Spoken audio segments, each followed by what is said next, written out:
ഇതിനകത്ത് ഈ ഗ്രന്ഥാലയവും അദ്ദേഹവും തമ്മിലുള്ള അദ്ദേഹത്തിന്റെ ഏറ്റവും സജീവമായ പ്രവർത്തനം നടന്ന കാലം.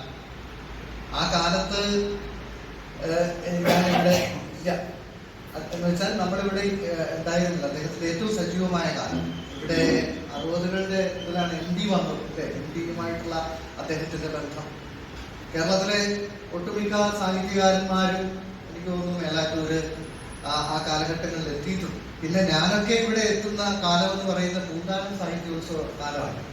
ആ കാലത്തും കേരളത്തിലെ ഏറ്റവും പ്രഗത്ഭരായിട്ടുള്ള എഴുത്തുകാരൻ ഈ പ്രദേശത്ത് വരുമ്പോൾ മാസ്റ്റർ വീട്ടിലെത്തുകയും അങ്ങനെയുള്ള ഒരു കേരളത്തിലെ മുഴുവൻ എഴുത്തുകാരുമായിട്ടുള്ള രാധാകൃഷ്ണൻ മാസ്റ്റർ ഒരു ബന്ധം അത് നമ്മുടെ നാടിനെ വലിയ രീതിയിൽ കേരളത്തിലെ മുഴുവൻ സാംസ്കാരിക പ്രവർത്തകരുടെയും സാഹിത്യകാരന്മാരുടെയും ഇടയിൽ സുപരിതമാക്കിയിട്ടുണ്ട്.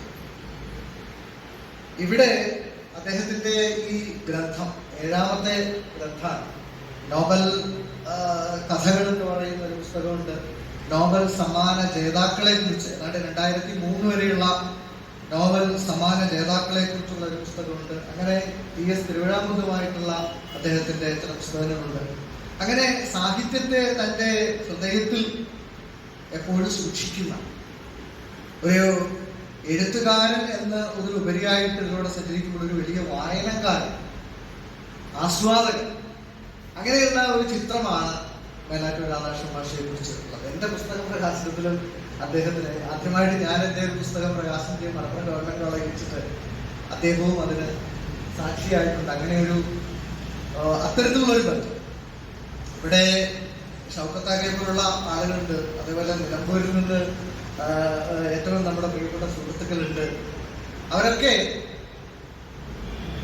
മേലാറ്റൂർ രാധാകൃഷ്ണൻ എന്ന് പറയുന്ന എഴുത്തുകാരൻ, അദ്ദേഹത്തിന്റെ ഇതിനകത്തുള്ള 32 ലേഖനങ്ങളായി പുസ്തകത്തിലുള്ള സർഗാത്മകതയുടെ ലാവണ്യം എന്ന് പറയുന്ന ഈ പുസ്തകം ഏതാണ്ട് കേരളത്തിലെ ഒരു പ്രത്യേകമായ മലയാള സാഹിത്യത്തിലെ ഒരു ഭാവുകത്വത്തെയാണ് അദ്ദേഹം ഈ പുസ്തകത്തിൽ അടയാളപ്പെടുത്തിയിട്ടുള്ളത്. അതില് ഏതാണ്ട് നിയോ ക്ലാസിക് പ്രസ്ഥാനം മുതലുള്ള കാലം അതിനകത്ത് വരുന്നുണ്ട്. കൊടുങ്ങല്ലൂർ കുഞ്ഞുകുട്ടൻ തമ്പുരാനെ കുറിച്ച്, അതേപോലെ തന്നെ ആ കാലഘട്ടത്തിൽ എഴുതപ്പെട്ട കൽപ്പനിക കവിതയില് ചങ്ങമ്പുഴയും ആശാനും ഇടപ്പള്ളിയും ഒക്കെ ഇതിനകത്ത് കടന്നു വരുന്നുണ്ട് എന്നുള്ളതാണ്. പത്രത്തില് 1982 മുതലുള്ള 2025 വരെയുള്ള ലേഖനങ്ങളാണ് ഇതിനകത്ത് ഉള്ളത്. നമുക്കറിയാം, വളരെ സാഹൂതം ഇതിലൂടെ സഞ്ചരിക്കുമ്പോൾ എനിക്ക് മനസ്സിലായിട്ടുള്ള ചില കാര്യങ്ങളൊക്കെ പങ്കുവെച്ചുകൊണ്ട് ഞാനിത് അവസാനിപ്പിക്കാം. അതില് എനിക്ക് തോന്നുന്നു ഹെൻറി ഫോർഡ് എന്ന് പറയുന്ന ഒരു എഴുത്തുകാരൻ അദ്ദേഹം പറഞ്ഞത്, പഠനം നിർത്തുന്ന ആൾ വൃദ്ധനാവും, പഠനം തുടർന്നുകൊണ്ടേയിരിക്കുമ്പോൾ യൗവനം നിലനിർത്തുന്നു എന്നാണ്. ഇപ്പോഴും അദ്ദേഹം ഇത്തരം നിരീക്ഷണങ്ങളും പഠനങ്ങളും ഒക്കെ ഇപ്പോഴും യുവാവാണ്. ആ തരത്തിൽ മാഷിന്റെ പുതിയ കാലഘട്ടത്തിലെ എഴുത്തുകൾ വലിയ രീതിയിൽ മാറിയിട്ടുണ്ട്. എഴുത്തിന്റെ ഒരു സ്വഭാവം തന്നെ മാറിയിട്ടുണ്ട്. അപ്പൊ അത്തരം കാര്യങ്ങളെ കുറിച്ചും അദ്ദേഹം ബോധവാനാണ്. പക്ഷെ അദ്ദേഹത്തിൻ്റെതായ ഒരു ഭാവുകത്വത്തിലാണ് അദ്ദേഹം ഇതിനകത്ത് അദ്ദേഹത്തിന്റെ എഴുത്തുകളെല്ലാം ഉള്ളത്. എനിക്ക് തോന്നുന്നു ഇതിനകത്ത് അദ്ദേഹം ഓരോ ലേഖനങ്ങൾ ഇത്രയും ചുരുക്കി ഒരു എഴുത്തുകാരനെ അവതരിപ്പിക്കാൻ ചുരുക്കാനുള്ള ഒരു കഴിവ്, അതേപോലെ തന്നെ നിരീക്ഷണങ്ങൾ, ഒരു നിരീക്ഷകൻ എന്ന രീതിയിൽ, സാഹിത്യ നിരീക്ഷകൻ എന്ന രീതിയിലാണ് പല ലേഖനങ്ങളിലും നമുക്ക് കാണാൻ കഴിയും. ഇതില് എനിക്ക് തോന്നുന്നു 32 ലേഖനങ്ങളുണ്ട്. ഈ 32 ലേഖനങ്ങളില് എനിക്കിഷ്ടപ്പെട്ട ചില, പ്രത്യേകിച്ച് അദ്ദേഹവും OV വിജയനും തമ്മിലുള്ള ഒരു ബന്ധം, വിജയൻ എന്ന ഗുരു എന്ന് പറയുന്ന ലേഖനം എനിക്ക് വളരെ അദ്ദേഹവുമായി വിജയനുമായി OV വിജയന്റെ ക്ലാസ്സിലിരുന്ന ഒരാൾ, വിജയൻ അദ്ദേഹത്തെ ഇംഗ്ലീഷ് പഠിപ്പിച്ച് ഇന്റർമീഡിയറ്റിന് കോഴിക്കോട് മലബാർ ക്രിസ്ത്യൻ കോളേജില് പഠിപ്പിച്ചിട്ടുണ്ട്. അത് വലിയൊരു അപൂർവമായൊരു ഭാഗ്യമാണ്. അദ്ദേഹം കുറച്ചു കാലം മാത്രമേ അധ്യാപകനായിട്ട് എന്നുള്ളൊരു ആ കാലമാണ്. ആ കാലത്ത് അവിടെ ശിഷ്യപ്പെടാൻ കഴിഞ്ഞു എന്നുള്ളത് വലിയൊരു ഭാഗ്യമാണ്. അതേപോലെ ആ ബന്ധം അദ്ദേഹം തുടർന്നു പോകുന്നുണ്ട്. അതിനെക്കുറിച്ചിട്ടുള്ള മനോഹരമായൊരു കുറിപ്പാണ് വിജയൻ എന്ന ഗുരു എന്ന് പറയുന്ന ആ ഒരു കുറിപ്പിലൂടെ കാണുന്നത്. പിന്നെ എനിക്ക് വളരെ ഇതായിട്ട് തോന്നിയത് ഒരു രാഷ്ട്രീയ വിജ്ഞാനത്തെ കുറിച്ച്, പൊളിറ്റിക്സിനെ കുറിച്ച് എഴുതിയ ഡോക്ടർ KP കരുണാകരനെ കുറിച്ചൊരു ലേഖനമാണ്. അദ്ദേഹം പെരിന്തൽമണ്ണക്കാരനാണ് എന്ന് ഈ കുറിപ്പിലൂടെ, ഈ പ്രദേശത്തുള്ള ആളാണ്, വള്ളുവനാട്ടിലെ ആളാണെന്ന് അദ്ദേഹത്തിന്റെ ഈ കുറിപ്പിലൂടെ എനിക്ക് മനസ്സിലായി. അദ്ദേഹം പ്രഗത്ഭനായ ഒരു എന്താ പറയാ രാഷ്ട്ര തന്ത്ര അധ്യാപകൻ. ഓക്സ്ഫോർഡിലും പ്രധാനപ്പെട്ട സർവകലാശാലകളിലൊക്കെ അധ്യാപകനായിട്ടിരുന്ന ഡോക്ടർ KP കരുണാകരനെ കുറിച്ച് ഒരു കുറിപ്പ്, രാഷ്ട്രീയ വിജ്ഞാനീയത്തിലെ അഗ്രഗാമി എന്ന് പറയുന്ന ലേഖനം. അതേപോലെ പന്തളം കേരളവർമ്മയെ കുറിച്ചൊരു ലേഖനം. പന്തളം കേരളവർമ്മ അദ്ദേഹത്തിന്റെ സാഹിത്യ പ്രവർത്തനം അതൊരു നിയോ ക്ലാസിക് കാലഘട്ടത്തിലുള്ള പന്തളം കേരളവർമ്മയെ കുറിച്ചുള്ള ഒരു ലേഖനമുണ്ട്. അതോടൊപ്പം തന്നെ കൃഷ്ണനായരെ കുറിച്ചൊരു ലേഖനമുണ്ട്. ഇങ്ങനെ ഒരു ഒരു ഒരു പരന്ന സാഹിത്യം എന്ന് പറയുന്നത് വിജ്ഞാനമാണ്. സാഹിത്യം വിജ്ഞാനമാണെന്നുള്ള ഒരു സാഹിത്യത്തെ കുറിച്ചുള്ള അറിവുകൾ, അതിനെക്കുറിച്ചുള്ള നിരീക്ഷണം, ഇത് സാഹിത്യ ഗവേഷകർക്കും അതേപോലെ തന്നെ അവതാരികയെ കുറിച്ച്, ഔദാരിക എന്ന് പറയുന്ന ഈ ഔദാരികയുടെ ഒരു ചരിത്രം, അവതാരികയുടെ ഒരു ചരിത്രം ഇതിനകത്ത് വളരെ ഗവേഷണപരമായ ഒരു ലേഖനമാണ്. നല്ല പ്രയാസപ്പെട്ടിട്ടുണ്ടാവും ആ ലേഖനം എഴുതാൻ. അതിനകത്തുള്ള ഡാറ്റയൊക്കെ വളരെ കൃത്യമായിട്ട് എനിക്ക് അത് ശരിക്കും പറഞ്ഞാൽ സാഹിത്യ പഠിതാക്കൾക്കും ഗവേഷകർക്കും ഒക്കെ വെളിച്ചം വീശുന്ന ഒരു ലേഖനമാണ് ഈ അവതാരികയെ കുറിച്ചുള്ള അദ്ദേഹത്തിന്റെ അവതാരികൾക്ക് ഒരു ആമുഖം എന്ന് പറയുന്ന ഈ ലേഖനം.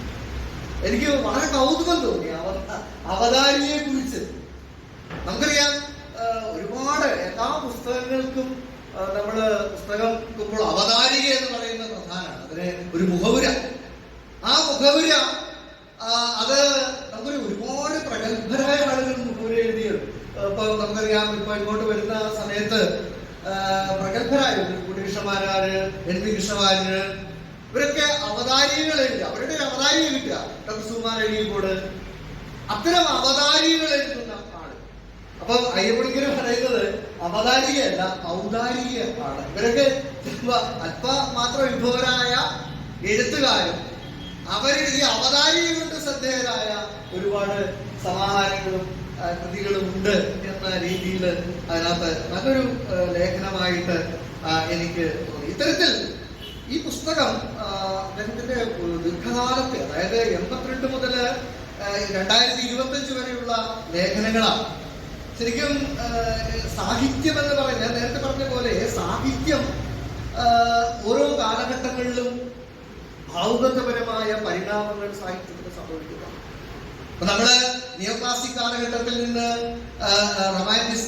റൊമാൻറ്റിസത്തിൽ നിന്ന് അതിനുശേഷമുള്ള കുറെ കൂടെ ന്യൂ റൊമാൻറ്റിസത്തിലേക്കും റിയലിസത്തിലേക്കും ഒക്കെ കടക്കുന്ന കാലം.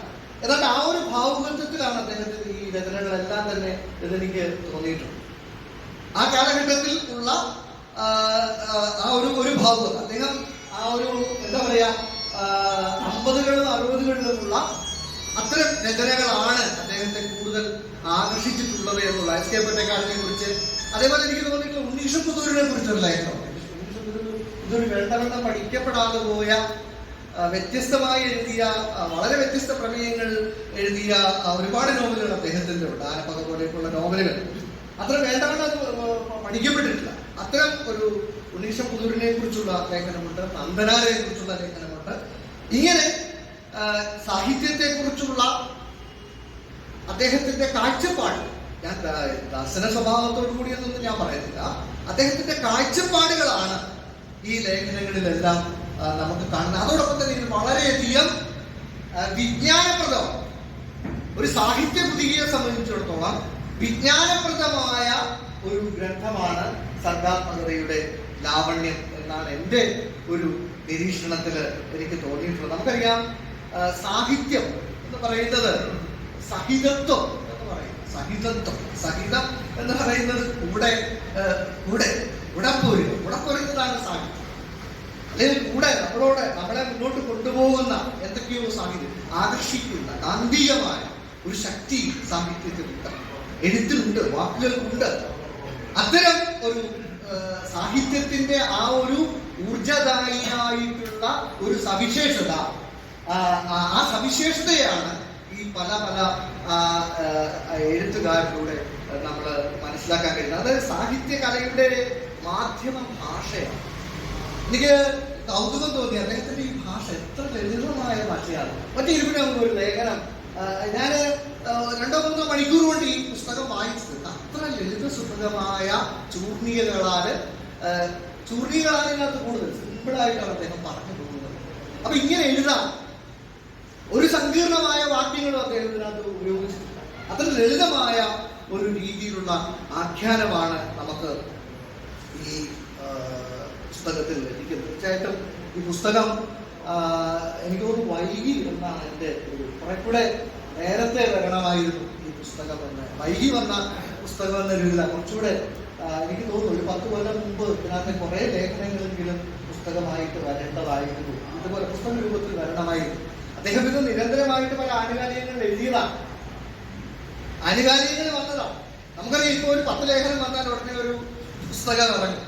ഇത് 32 ലേഖനങ്ങൾ ഉള്ള ഈ പുസ്തകം. അതോടൊപ്പം തന്നെ എനിക്ക് തോന്നുന്നത് മറ്റൊരു പ്രധാനപ്പെട്ട കാര്യം, ഇതിനകത്തെ അദ്ദേഹത്തിന്റെ ഒരു ആശയങ്ങളുടെ ഒരു അടുക്ക് ഞാനിത് ശ്രദ്ധിച്ചു. ഇതിനകത്ത് മുഴുവൻ പറഞ്ഞു വരുന്ന ആശയങ്ങളുടെ ഒരു അടുക്ക് ഇതിനകത്ത്. ആശയങ്ങളെ അദ്ദേഹം വളരെ ഓരോ ലേഖനം, ONV കുറിച്ചുള്ളൊരു ഓർമ്മ ഉള്ളൊരു ലേഖനം. ONV ആദ്യം ഒന്ന് ഒരു തൂലികാ ചിത്രത്തിലൂടെ ഒന്ന് പരിചയപ്പെടുത്തിയിട്ട് അദ്ദേഹത്തിന്റെ സാഹിത്യ ജീവിതത്തിലൂടെ ഒന്ന് കയറി ഇറങ്ങി അദ്ദേഹത്തിന്റെ പൊതുവായിട്ടുള്ള സാഹിത്യ സംഭാവനകളെ വിലയിരുത്തി അവസാനിപ്പിക്കുക. അങ്ങനെ ഒരു ചിട്ട. മിക്കവാറും എല്ലാ ലേഖനങ്ങളും ഇത്തരം ചിട്ടയോടുകൂടി എഴുതപ്പെട്ടതായിട്ട് തോന്നിയിട്ടുണ്ട്. അതോടൊപ്പം തന്നെ നമ്മുടെ സാഹിത്യത്തിന്റെ പൊതുവായിട്ടുള്ള ഒരു സംഗതി, സാഹിത്യം എന്ന് പറയുന്നത് വലിയൊരു പ്രസ്ഥാനം, ഇൻസ്റ്റിറ്റ്യൂഷനാണ് അല്ലെ. സാഹിത്യത്തില് നമുക്കറിയാമല്ലോ പല കാനഡൈസേഷനും ഉണ്ട്. ഇന്നാരൊക്കെ വരണം, ഇന്നാരൊക്കെ അകത്ത് കയറണം. കാനഡൈസേഷൻ ഇതിനകത്ത് വളരെ പ്രധാനമാണ്. സാഹിത്യ ചരിത്രം എന്ന് പറയുന്നത് എല്ലാവരെയും ഉൾക്കൊള്ളുന്ന സാഹിത്യ ചരിത്രങ്ങളൊന്നും അല്ലായിരുന്നു പണ്ടുണ്ടായിരുന്നു. കുറെ പേര് ഇതിനകത്തുനിന്ന് പുറത്തു പോകുവായിരുന്നു അല്ലെ, എന്ത് ചെയ്യുക, പുറത്താക്കുക. എന്നാൽ നമ്മുടെ പുതിയ കാലം ഇതിന് എല്ലാത്തിനെയും അകത്തേക്ക് എടുക്കുന്ന ഒരു കാലമാണ്. എല്ലാത്തിനെയും അകത്തേക്ക് എടുക്കുകയും എല്ലാത്തിനെയും സൂക്ഷ്മമായി നിരീക്ഷിക്കുകയും ചെയ്യുന്ന ഒരു കാലത്താണ് ഈ പുസ്തകം ഇറങ്ങുന്നത് എന്നുള്ളത് വളരെ പ്രധാനമാണ്. ഇതിന്റെ തുടക്കത്തിൽ തന്നെ എനിക്ക് ഏറ്റവും ഇഷ്ടപ്പെട്ട ചങ്ങമ്പുഴ മനസ്സിനിയാണ്. മനസ്സിനിയുടെ വരികൾ ഉദ്ധരിച്ചുകൊണ്ട് മലരുടെ തിരളും ചന്ദ്രികയിൽ മഴവിൽ കൊടിയുടെ മുനമുക്കി എഴുതാനുള്ളീ കൽപ്പന ദിവ്യമൊരഴകിലെ എന്നെ മറന്നു ഞാൻ മധുരസ്വപ്ന സദാവലി കൂത്തൊരു മായാലോകത്തെത്തി ഞാൻ അദ്വൈതാമല ഭാവസ്പർദ്ധിത വിദ്യുൻ മേഖല പൂക്കി ഞാൻ. ഗംഭീരമായ വരി. അതാണ് ഈ പുസ്തകത്തിന്റെ എന്താ പറയുന്നത് മുഖക്കുറിപ്പായിട്ട് വന്നേക്കുന്നത്. അത് മലയാള ഭാവന നേടിയ ഏറ്റവും ശ്രദ്ധേയമായ വരികളാണ്. മലരുളിതിലും മധുചന്ദ്രികയിൽ മഴവിൽ കൊടിയുടെ മുനമുക്കുക. കാൽപ്പനികതയുടെ അതികാൽപ്പനിക. മലരുളിതിലും മധുചന്ദ്രികയിൽ മഴവിൽ കൊടിയുടെ മുനമുക്കി എഴുതാൻ ഉളറി കൽപ്പന ദിവ്യമൊരഴകിനെ എന്നെ മറന്നു, തന്നെ മറന്നുകൊണ്ട് എഴുതുന്ന മധുരസ്വപ്ന സദാവലി പൂത്തൊരു മായാലോകത്തെത്തി ഞാൻ അദ്വൈതാമല ഭാവസ്പന്ദിത വിദ്യുത് മേഖല. വല്ലാത്തൊരു പൂങ്കലാണ് ആ വിദ്യുത് മേഖലയിൽ. സാഹിത്യത്തിന്റെ അനുഭൂതി എന്ന് പറയുന്നത്, സാഹിത്യം നമ്മളെ അനുഭവവേദ്യമാക്കുന്ന ജീവിതത്തിന്റെ, സംഘർഷത്തിന്റെ, ജീവിതത്തിന്റെ അതിജീവനത്തിന്റെ ഇത്തരം സംഗതികളെല്ലാം, അത്തരം സാഹിത്യത്തെ മുഴുവൻ, സാഹിത്യ അവബോധത്തെ മുഴുവൻ, ഒരു സാഹിത്യ അവബോധം എന്ന് പറയുന്നത് സാഹിത്യത്തെ കുറിച്ചുള്ള നമ്മുടെ ഒരു മുഴുവൻ സാഹിത്യം എന്ന് പറയുന്ന കലയെക്കുറിച്ചുള്ള ആ അവബോധം ഈ പുസ്തകത്തിലാകെ നിറഞ്ഞു നിൽക്കുന്നു.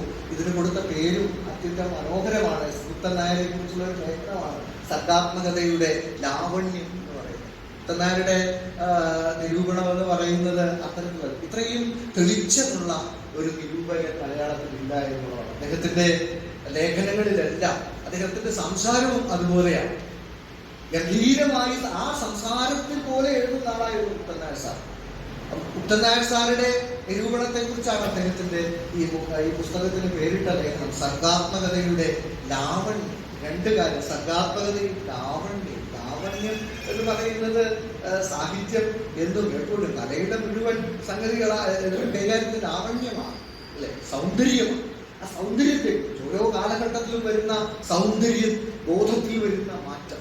കാൾ പോപ്പറെ പോലുള്ള പിന്നെ ശാസ്ത്രജ്ഞന്മാര് പറഞ്ഞിട്ടുള്ളത്, കാൾ പോപ്പർ വളരെ പോപ്പുലറായ ശാസ്ത്രജ്ഞനായിരുന്നു. അദ്ദേഹം പറഞ്ഞത് മനുഷ്യന്റെ ആത്മബോധമാണ് ഏറ്റവും വലിയ സൃഷ്ടി എന്ന് പറഞ്ഞിട്ടുണ്ട്. മനുഷ്യന്റെ ആത്മബോധം, ഏറ്റവും വലിയ സൃഷ്ടി മനുഷ്യന്റെ ആത്മബോധമാണ്. ആത്മബോധമാണ് മനുഷ്യനെ മനുഷ്യനാക്കി മാറ്റിയത്. നമ്മളിപ്പോ സയൻസ് ഒക്കെ പറയുന്നത് വളരെ പ്രാധാന്യത്തോട് പറയുന്നു. ഇപ്പം പിന്നെ ഇയാളൊക്കെ നമ്മുടെ ടെലേറ്റൽ എന്ന് പറയുന്ന ഒരു ടെലേറ്റൽ ഇതൊക്കെ വേണ്ടി പേര് ഓർക്കുന്നില്ല, മസ്തിഷ്കത്തെ കുറിച്ചുള്ള നമ്മുടെ ഇയാളുടെ പുസ്തകം, രാമചന്ദ്രന്റെ, തമിഴ്നാട്ടുകാരനായ രാമചന്ദ്രന്റെ ഒരു പുസ്തകമുണ്ട്. ഞാൻ അതിലേക്ക് അപ്പൊ ആ പുസ്തകത്തിനകത്ത് പറയുന്നുണ്ട് വിളയൂർ രാമചന്ദ്രന്റെ ആ പുസ്തകം, അതിനകത്ത് അദ്ദേഹം പറയുന്നുണ്ട് മസ്തിഷ്കം അല്ലെങ്കിൽ ഈ ആത്മബോധം എന്ന് പറയുന്നത് അതില് ഏറ്റവും പ്രധാനം ഈ കണ്ണാടി ന്യൂറോണുകളാണ് എന്ന് പറയുന്നത്. കണ്ണാടി ന്യൂറോണുകൾ, ഈ കണ്ണാടി ന്യൂറോണിന്റെ ഒരു നമ്മുടെ തലച്ചോറിന്റെ ഫ്രണ്ടിലുള്ള ഈ കണ്ണാടി ന്യൂറോണാണ് മനുഷ്യനെ എന്താ പറയാ നമ്മളെ പ്രതികരിക്കാൻ കഴിയും. ഇപ്പൊ നമ്മള് ഒരാള് കൈ ഉയർത്തിയ ഞാനിപ്പോ ഇങ്ങനെ കൈ ഉയർത്തി ഇങ്ങനെ മുഷ്ടി ചുരുട്ടിയാൽ നിങ്ങളുടെ ഉള്ളിൽ നിങ്ങളുടെ ഇത് പ്രവർത്തിക്കും. എവിടെ? ഈ കണ്ണാടി ന്യൂറോൺ പ്രവർത്തിച്ചുകൊണ്ട് നിങ്ങളുടെ കൈ അറിയാതെ തന്നെ തലച്ചോറ് ഉയർത്തപ്പെടും എന്നുള്ളതാണ്. അപ്പൊ അത്തരത്തിലുള്ള ഒരു സംഗതി, എല്ലാ പ്രതികരണത്തിന്റെയും പിന്നിലുള്ളത് ഈ കണ്ണാടി ന്യൂറോണുകളാണ് എന്ന് സയൻസ് പറയുന്നു. അപ്പൊ സാഹിത്യ അവബോധത്തിന്റെ, സാഹിത്യ ചിന്തയുടെ ഒക്കെ ഏറ്റവും സുപ്രധാനമായ സംഗതി ഞാൻ ഈ പറഞ്ഞ ആത്മബോധമാണ്. അത് നിരൂപണമാണെങ്കിലും കവിതയാണെങ്കിലും കഥയാണെങ്കിലും നോവലാണെങ്കിലും മനുഷ്യന്റെ ആത്മബോധമാണ് സർഗാത്മകമായി ആവിഷ്കരിക്കുന്നത്. അത്തരം സർഗാത്മകമായ ആവിഷ്കരണത്തെ കുറിച്ചുള്ള വളരെ സൂക്ഷ്മമായ ഒരു നിരീക്ഷണങ്ങളാണ് ഈ സർഗാത്മകതയുടെ ലാവണ്യം എന്ന് പറയുന്ന ഈ പുസ്തകത്തെ ഒരുപാട് ഇനിയും വായിക്കപ്പെടുന്ന ഒരു പുസ്തകമാക്കി തീർച്ചയായിട്ടും മാറ്റും. ഇതിനകത്തെ സംബന്ധിച്ചിടത്തോളം ഞാൻ നേരത്തെ പറഞ്ഞല്ലോ, ഭാവുകത്വപരമായി ഇതിനകത്ത് ഇപ്പം ആശാനെ കുറിച്ച് പറയുമ്പോൾ ആശാൻ എഴുതിയ ജീവചരിത്രത്തെ കുറിച്ചാണ്, ശ്രീനാരായണ ഗുരുവിന്റെ ജീവചരിത്രത്തെ കുറിച്ചാണ് അതിനകത്ത് പ്രതിപാദിക്കുന്നത്. ARനെ കുറിച്ച് പറയുന്നത്. ഇങ്ങനെ ഏതാണ്ട് 32ഓളം ഈ ലേഖനങ്ങളില് 27ഓളം ഭൂരികാ ചിത്രങ്ങൾ ഇതിനകത്തുണ്ട്. അപ്പൊ എന്തായാലും ഇത്തരം ഒരു പുസ്തകം പ്രകാശനം ചെയ്യാൻ ഉള്ള അവസരം നമ്മുടെ വായനശാലയിൽ വെച്ച് ഉണ്ടായി. അതന്നെയല്ല, അതിന്റെ 70ാം വർഷമാണ് കടന്നു പോകുന്നത്. ഒരുപാട് പ്രവർത്തനങ്ങൾ നമ്മുടെ വായനശാലയിൽ നടത്തുന്നുണ്ട്. ഞാൻ തോന്നുന്നത് ഈ പുസ്തകത്തെ കുറിച്ചൊരു ചർച്ച കൂടി ഇനിയും വരുന്ന, ഇപ്പൊ നമുക്കിന്ന് ചർച്ച ചെയ്യുവാൻ നേരമില്ലല്ലോ, ഇല്ലേ? ഈ പുസ്തകത്തെ നമുക്കൊരു ദിവസം, ഇപ്പം നിരന്തരമായിട്ട് നമ്മുടെ വായനശാലയിൽ ഒരുപാട് പരിപാടികൾ നടക്കുന്നുണ്ട്. വായനശാല സമിതി അത്തരം കാര്യങ്ങളിലൊക്കെ വളരെ ജാഗരൂകമായിട്ടാണ് പോകുന്നത്. ഈ പുസ്തകത്തെ കുറിച്ചുള്ള ഒരു ചർച്ച